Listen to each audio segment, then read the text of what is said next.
സംസ്ഥാനത്ത് virtual arrest തട്ടിപ്പിൽ CBI പരിശോധന. ഡിജിറ്റൽ ഉപകരണങ്ങൾ പിടിച്ചെടുത്തു. കേസിലെ മുഖ്യ കണ്ണികൾ കേരളത്തിലുണ്ടെന്ന വിവരത്തിന്റെ അടിസ്ഥാനത്തിലാണ് നിരീക്ഷണത്തിലുള്ള ആളുകളുടെ വീടുകളിലും സ്ഥാപനങ്ങളിലും പരിശോധന നടത്തിയത്.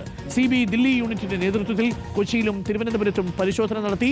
കേസുമായി ബന്ധപ്പെട്ട് ഗോവയിൽ നിന്ന് ഒരാൾ ഇപ്പോൾ അറസ്റ്റിലായിട്ടുണ്ട്. ശരണുണ്ട് വിവരങ്ങളുമായി. ശരൺ, വളരെ പ്രധാനപ്പെട്ട നീക്കമാണ്. ഒരുപാട് കേസുകൾ വരുന്നുണ്ടായിരുന്നു വെർച്വൽ തട്ടിപ്പുമായി ബന്ധപ്പെട്ട്. അതിൽ ഇപ്പോൾ പ്രധാനപ്പെട്ടയാളെയാണോ ഗോവയിൽ നിന്ന് പിടികൂടിയിരിക്കുന്നത്? അപ്പോൾ ഈ തട്ടിപ്പുകാരൊക്കെ ഗോവയിലും പരിസര പ്രദേശങ്ങളിലും ഒക്കെ കറങ്ങുന്നുണ്ടെന്ന് വേണമോ കരുതാൻ? Sharan, good morning Sharan.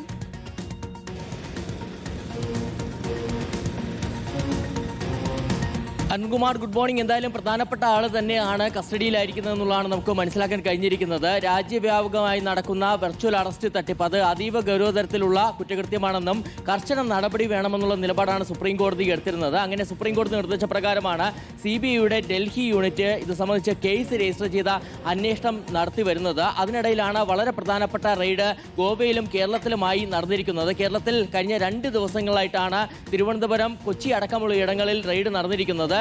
ഡൽഹി യൂണിറ്റിലെ ഉദ്യോഗസ്ഥർ കേരളത്തിലേക്ക് എത്തുകയും പിന്നീട് കൊച്ചി, തിരുവനന്തപുരം യൂണിറ്റിലെ ഉദ്യോഗസ്ഥരുടെ സഹായത്തോടു കൂടിയാണ് റെയ്ഡുകൾ നടന്നത്. നേരത്തെ CBIക്ക് ലഭിച്ചിരുന്ന വിവരം ഈ കേസിലെ മുഖ്യ കണ്ണികൾ കേരളത്തിലുണ്ടെന്നുള്ളതാണ്. അങ്ങനെ നിരീക്ഷണത്തിലുള്ള ആളുകളുടെ വീടുകളിലും സ്ഥാപനങ്ങളിലുമാണ് റെയ്ഡ് നടന്നിരിക്കുന്നത്. ഈ റെയ്ഡിൽ നിർണായകമായിട്ടുള്ള ഡിജിറ്റൽ ഉപകരണങ്ങൾ പിടിച്ചെടുത്തിട്ടുണ്ടെന്നുള്ളതാണ് നമുക്ക് മനസ്സിലാക്കാൻ കഴിഞ്ഞിരിക്കുന്നത്. ആ ഡിജിറ്റൽ ഉപകരണത്തിൽ നിന്ന് ചില തെളിവുകൾ ലഭിച്ചതായിട്ടുള്ള വിവരവും നമുക്ക് ലഭ്യമാവുന്നുണ്ട്. മറ്റൊരു പ്രധാനപ്പെട്ട കാര്യം, ഗോവയിൽ നിന്ന് ഈ കേസുമായി ബന്ധപ്പെട്ട ഒരാളെ പിടികൂടിയിട്ടുണ്ടെന്നുള്ളതാണ്. അയാളുടെ ചോദ്യം ചെയ്യൽ തുടർന്ന് വരികയാണ്.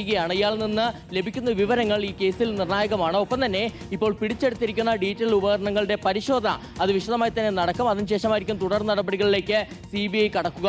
ഒപ്പം കൂടുതൽ ആളുകളുടെ അറസ്റ്റ് വൈകാതെ ഉണ്ടാകുമെന്നുള്ള സൂചനയും നമുക്ക് ഇതുമായി ബന്ധപ്പെട്ട് ലഭിക്കുന്നുണ്ട്. Okay, thank you Sharan. ശരണാണ് വിവരങ്ങൾ നൽകിയത്.